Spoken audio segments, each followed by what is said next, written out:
সঠিক নিয়মে ভুট্টা জমি চাষ। আমরা আমাদের ভুট্টা জমিকে যেভাবে চাষ করলাম বিস্তারিত আলোচনা করব আপনাদের সাথে। আসসালামু আলাইকুম রহমতুল্লাহ।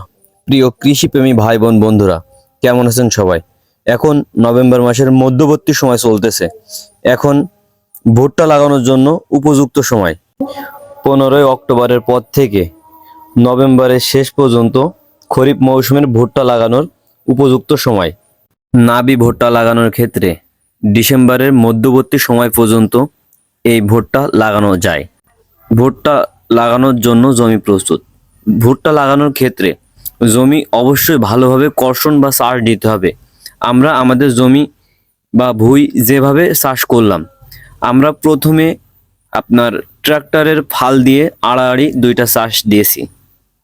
তার 3 থেকে 4 দিন পরে 3 থেকে 4 দিন আমরা রোদে শুকাইছি। তারপরে আবারও আড়াআড়ি ট্রাক্টরের ফাল দিয়ে 2টা চাষ দিয়েছি।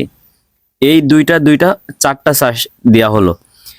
তার 3 থেকে 4 দিন পরে আমরা আর একটা রোটারি নাঙল দিয়ে চাষ দিয়েছি। তার 2 দিন পরে আমরা আমাদের যে ভুট্টার জমির প্রয়োজনীয় সারগুলো ভুট্টা জমিতে ছিটিয়ে দিয়ে পরবর্তীতে আমরা রোটারি নাঙল দিয়ে ট্রাক্টরের যে নাঙল রোটারি নাঙল আছে ওইটা দিয়ে আড়াআড়ি আবারও 2টা চাষ দিয়েছি। 2টা চাষ দেওয়ার পরে আমরা আমাদের ভুট্টার জমি সবগুলো চাষ দেওয়ার শেষে আমরা আমাদের ভুঁইকে সমান করলাম। সমান কি জন্য করলাম? আপনারা অবশ্যই জানেন যে আপনার ট্রাক্টর বা পাওয়ার টিলার দিয়ে ভুঁই চাষ দেওয়ার পরে আপনার ভুঁইয়ের যে 4 কোনা থাকে ওই কোনাগুলো নিচু হয়ে যায়, ওখান থেকে মাটি এসে তার উপরে উঠে যায়। আমরা ওখান থেকে কোদাল এবং গামলার সাহায্যে বিভিন্ন পদ্ধতিতে ওই মাটিগুলো আমরা নিচু জায়গায় নিয়ে দিয়ে দিই। তা না হলে আপনার ওই নিচু জায়গায় পানি বেঁধে থাকে এবং 2 ধারে যে উঁচু হয়ে থাকে ওখানে আপনার সেচের পানি ওঠে না।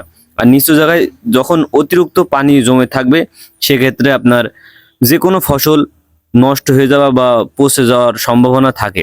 এই জন্য আমরা ভুঁইটাকে ভালোভাবে সমান করলাম এবং ভুঁইয়ের উপরিভাগ যেখান থেকে আমরা পানি দেবো বা সেচের পানি দিব সেখানে একটা ড্রেন বা নালা করলাম, যাতে আমাদের সেচের পানিগুলো ভুঁইতে দিতে খুবই ভালো হয় এবং আমাদের পরবর্তীতে এই ভুঁইতে কাজ করতে কষ্ট যাতে কম হয়, মানে সেচের পানি দেওয়ার জন্য যাতে আমাদের কষ্টটা কম হয়, পরিশ্রমটা কম হয়, এই জন্য আমরা উপর দিয়ে একটা ড্রেন রেখে দিলাম।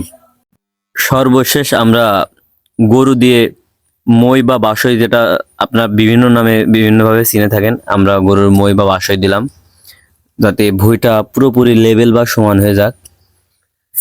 তার পরবর্তীতে আমরা পিলি টেনে নির্দিষ্ট দূরত্ব অনুযায়ী আমরা আমাদের ভুট্টার জমিতে ভুট্টার বীজ লাগানো হলো।